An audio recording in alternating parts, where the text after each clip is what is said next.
The name of my project is Identifying the Factors that Influence Cyanobacterial Blooms and Using Citizen Science. So citizen science is a very important part of my project.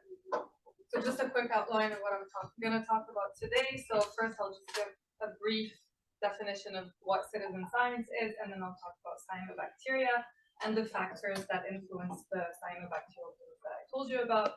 And then I'll just talk a little bit more about my research project and the research question that I have that I'm using citizen science for, and a little bit about the next steps.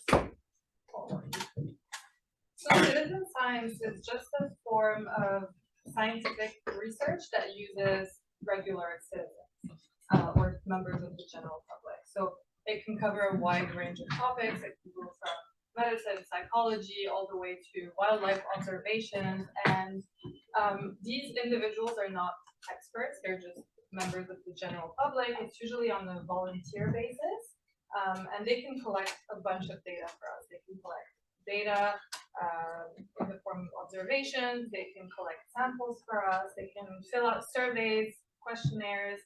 There's so many ways that regular citizens can contribute to scientific research. And I don't know if you've heard, if you like science, maybe you've heard about these two apps, iNaturalist and eBird. But both of these, the data that's collected is used in scientific research, but it's also used by anyone that's interested in local fauna, flora, birds, to just record any sightings of different species that they see. Now, a little bit about cyanobacteria. So my research really focuses on cyanobacteria.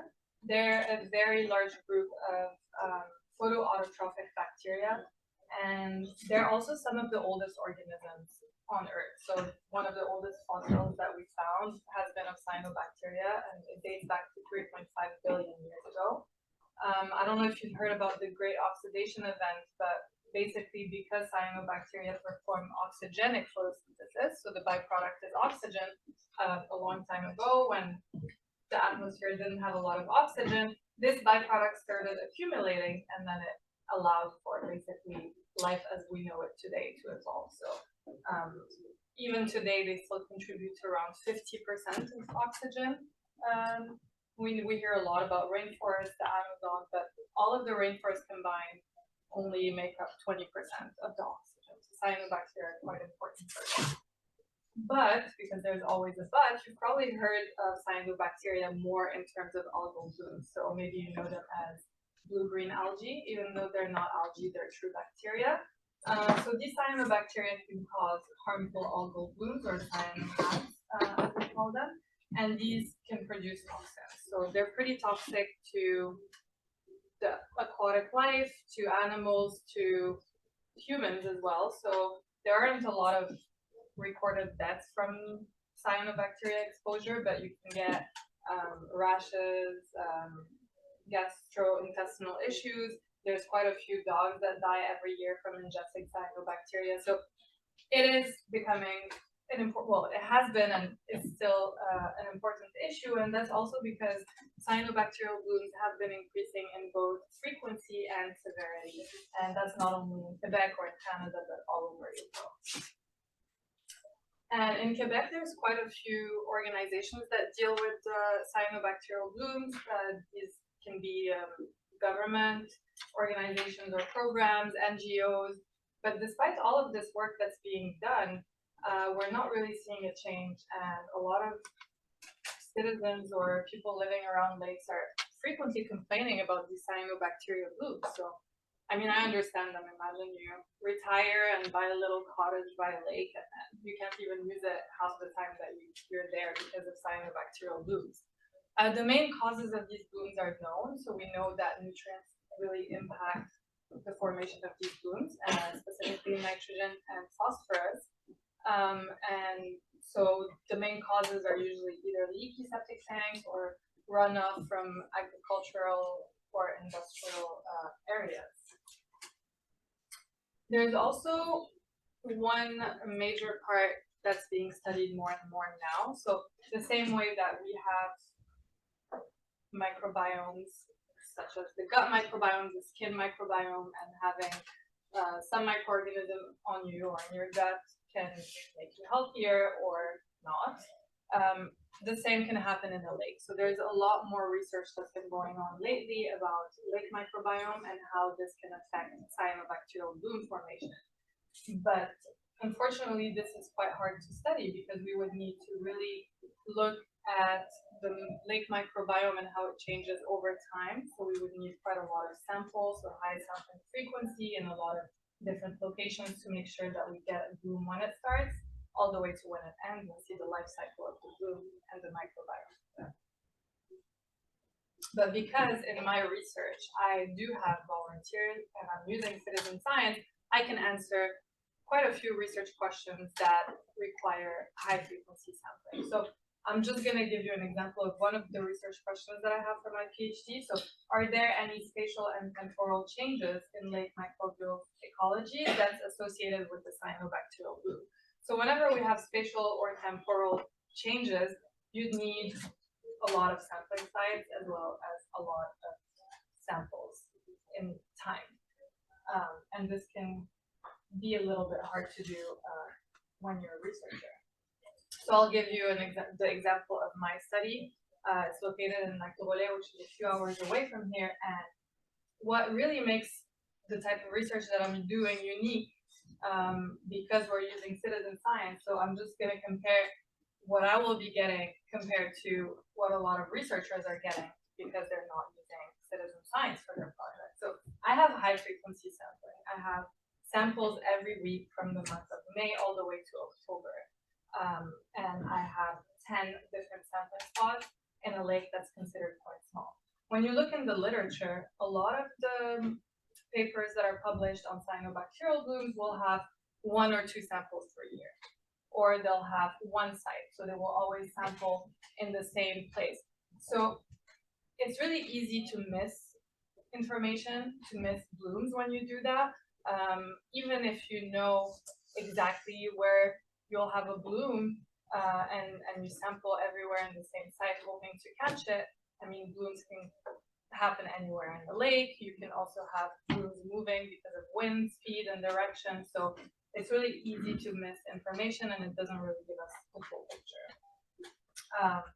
In terms of feasibility and lake location, so as I said, my lake is 4 hours away, and if I want to sample the whole lake, it would take me quite a long time to get there, sample, and then come back.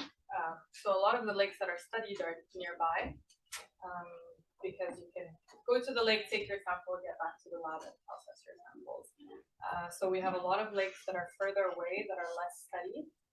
And you could say, for example, why don't I go there and stay there and then come back at the end of the season and then process my samples? But that's also very difficult to do because a lot of samples need to be processed within 24 hours. So that gives us really very little to work with. And finally, even if I do go to the lake, it's very hard for me to see what's happening at the lake all the time.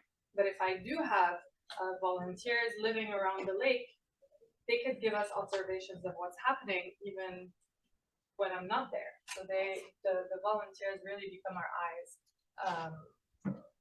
at the sampling location.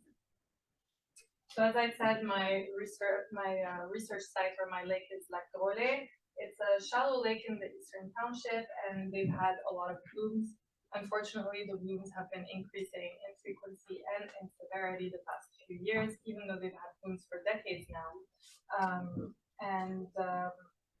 Yeah, so I'm working with 10 very motivated pairs of volunteers that want to know what's happening to their lakes and finding answers through more thorough research as opposed to the programs that they've been part of with the governments that were only taking a couple of samples per year and that couldn't really describe what was happening, why, and how to change it.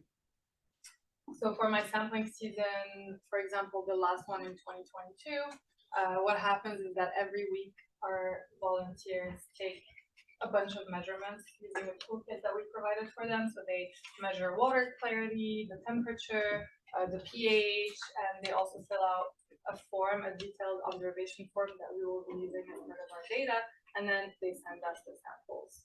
once we receive the samples in the lab, we can do the processing, which is usually we look at the sample under the microscope to see what's in there, what type of cyanobacteria we have in there.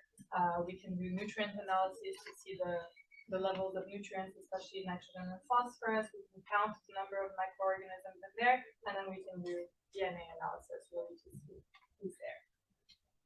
So just a few pictures here. We have like the relay. I don't know if you can see very well, but on the right you have a picture of the bloom. So it really looks a bit like pea soup at the surface of the water. It gets pretty green. If you spend any summer by the lake, I'm sure that you've seen this before.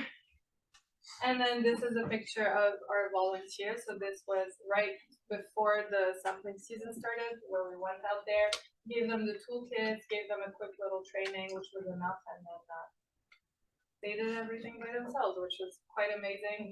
We've always received all 10 samples every week with all the forms filled out, so the data was very usable.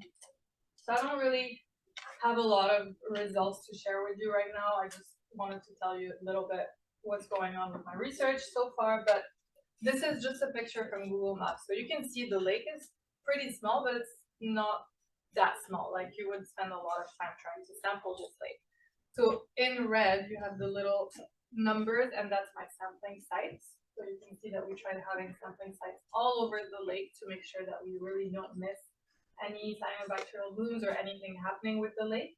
And then the circles, we have cyanobacterial blooms and cyanobacterial observations. So in addition to the blooms, we also have the volunteers really looking at the lake very carefully to make sure that they don't miss anything. So even if you have cyanobacteria in the water column, they would be able to tell us. So we might know in advance when a bloom will happen. Maybe we need extra samples or something like that. Something else that they measured that we were able to look at in the last few months is the temperature. So they looked at both the air temperature and the water temperature from May to October, and our results are very much in line with the literature that says that in addition to nutrients, cyanobacteria require a high enough temperature in order to proliferate. And here we see that our first bloom did happen when the water and the air temperature were above 20 degrees Celsius. So for my conclusions, not so much about my research, but what we know so far is that we do have different types of cyanobacteria depending on the sampling time. So for example, at the beginning and at the end of the sampling season, we had one type of cyanobacteria, and in the middle of the season, we had another type, which would have been very difficult to see if we didn't have frequent sampling. And then for what's next is the DNA analysis. So we'll be doing that in order to see who's there and where, and to answer our microbiome related question. And then we'll also be doing some correlation analysis to link up our cyanobacteria microbiology analyses with our water parameters that our volunteers took for us over the season. And then we'll be doing this again in 2023 to be able to compare the 2 years together. And I guess my final word is the importance. I really want to emphasize the importance of citizen science. If you have a project that has a very thorough sampling plan, we definitely wouldn't have been able to do this without them. So if you're ever asked to fill out a survey or be part of a citizen science project, especially if it doesn't take much of your time or energy, I really encourage you to do so, because you never know the impact that you would be able to make in a research project and answering a research question in advancing a whole field sometimes. And if you will be working in sciences in the future, know that citizen science is an option, so you can always include it in your work or sample design. And that's it for me. Thank you very much.